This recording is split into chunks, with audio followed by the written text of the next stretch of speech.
আসসালামু আলাইকুম। জীবন সংসার একটা নতুন ব্লগে আপনাদেরকে স্বাগত। আশা করি ভালো আছেন। আমার ভিডিওটা শুরু করলাম আমার রান্নাঘর থেকে। তো আজকে রান্না করব হচ্ছে সিমের বিচি, কেউ বলে সিমের বিচি, কেউ বলে সিমের গোটা, যে যেটাই বলেন। দেখেন, এগুলো ফ্রোজেন করা সিমের বিচি। তো সিমের বিচিগুলো রান্না করব। আর এখানে যে আলু কেটে নিয়েছি ছোট ছোট করে,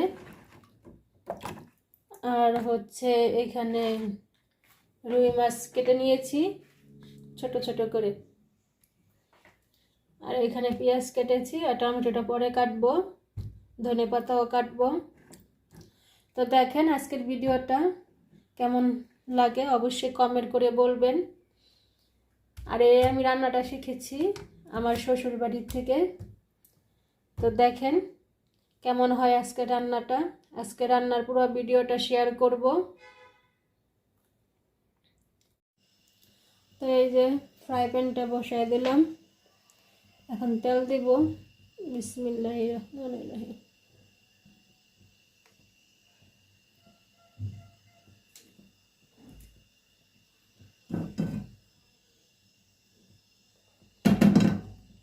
আর একটু তেলটা একবারে কম হয়ে গেছে।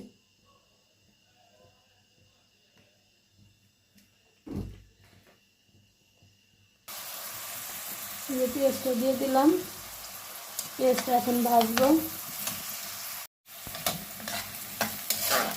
পেঁয়াজটা ভাজা হয়ে গেলে এক এক করে সমস্ত মশলা অ্যাড করব।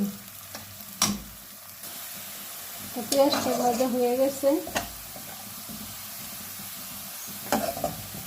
এখন এখানে আমি একটু পানি দিয়ে দিব।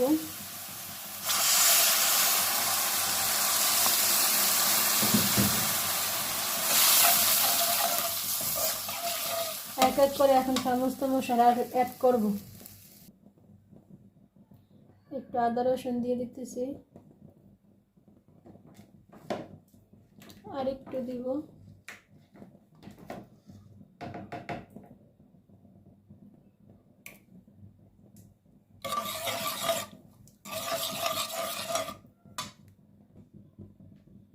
একটু কারি পাউডার, একটু ধনিয়া পাউডার, আর দেব একটু মরিচের পাউডার। আমি কিন্তু কাঁচা মরিচ অ্যাড করব, এজন্য মরিচের পাউডার একটু কম দিলাম। ঝালটা যার যার পছন্দ মতো দিবেন। তারপরে দিলাম একটু হলুদের পাউডার, তারপরে দিব একটু জিরার পাউডার, তারপরে দিব লবণ, যার যার স্বাদ মতো লবণ দিবেন।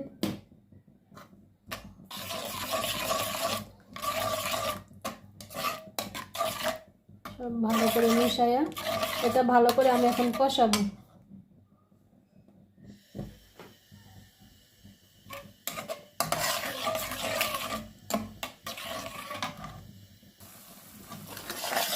দেখেন আমার কিন্তু এই মশলাটা কষানো হয়ে গেছে।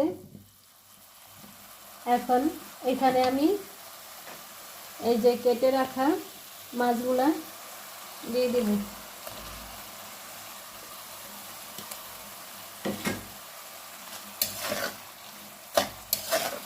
মাছগুলোকে আমি একটু ভালো করে এই মশলার সাথে কষাবো।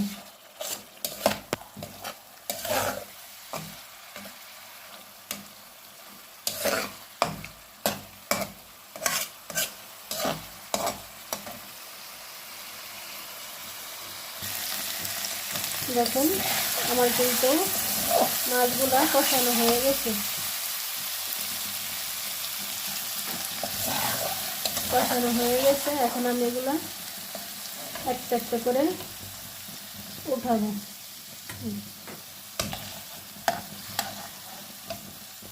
মাছগুলো উঠানোর কারণ হচ্ছে এখানে আমি আলু দিব, সিমের গোটা দিব, তো মাছগুলো ভেঙে একদম ভর্তা হয়ে যাবে।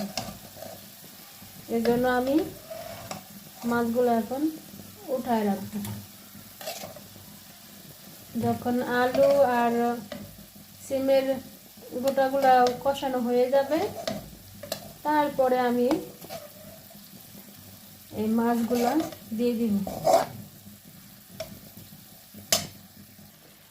দেখেন সবগুলো মাছ উঠায় ফেললাম। এখন এই মশলাতে আমি প্রথমে দেবো টমেটোটা আমি আগে দিয়ে নিব, কারণ টমেটো যেন গলে যায়। টমেটোগুলো আনাম থাক, আমার হাজব্যান্ড পছন্দ করে না। তারপরে এখন আমি দিয়ে দিব এই যে কেটে রাখা এই ছোট ছোট আলুগুলো। সিমের বিচিগুলা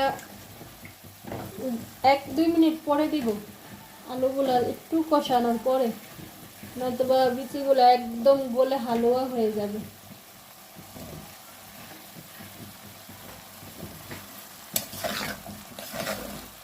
টমেটোর সাথে আলু একসাথে কষায় নিব। টমেটোগুলো এই ফাঁকে একদম গলে যাবে।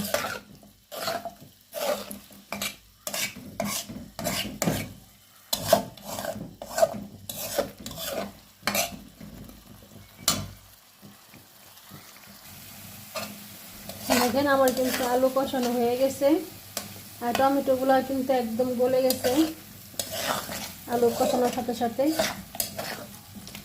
এখন এখানে আমি এই যে সিমের বিচিগুলো দিয়ে দিব। সিমের বিচিগুলো কিন্তু আমি সুন্দর করে ধুয়ে পরিষ্কার করে নিছি।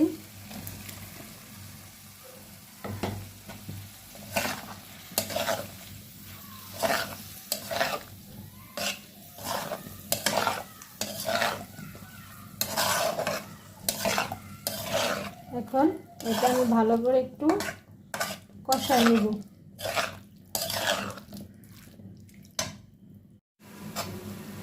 এই যে আমার কষানো হয়ে গেছে।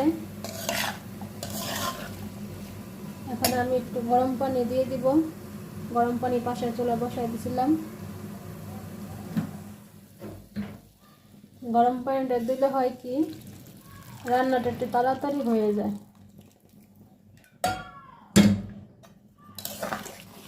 এই যে পানি দিয়ে দিলাম। এই পানিতে আমার এটা সিদ্ধ হয়ে যাবে, তরকারিটা রান্না কমপ্লিট হয়ে যাবে।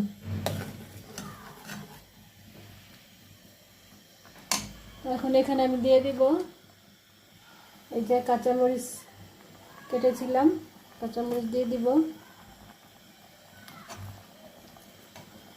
আর এই যে মাছ রেখেছিলাম যে উঠায়া, এই মাছগুলো এখন দিয়ে দিব।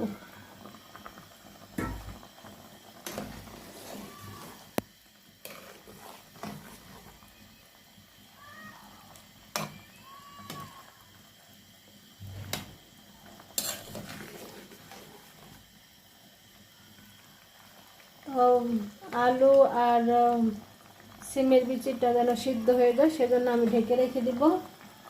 তো ফাইনাল লুকটা কেমন হয় সেটা অবশ্যই দেখাচ্ছি। দেখেন আমার তরকারিটা কিন্তু হয়ে গেছে। যে দেখেন আলুগুলো কত সুন্দরভাবে সিদ্ধ হয়ে গেছে, আর সিমের বিচিগুলো কিন্তু সুন্দরভাবে সিদ্ধ হয়ে গেছে। দেখছেন, একটা বিচিও কিন্তু ভাঙে নেই, আর একটা মাছও ভাঙে নেই।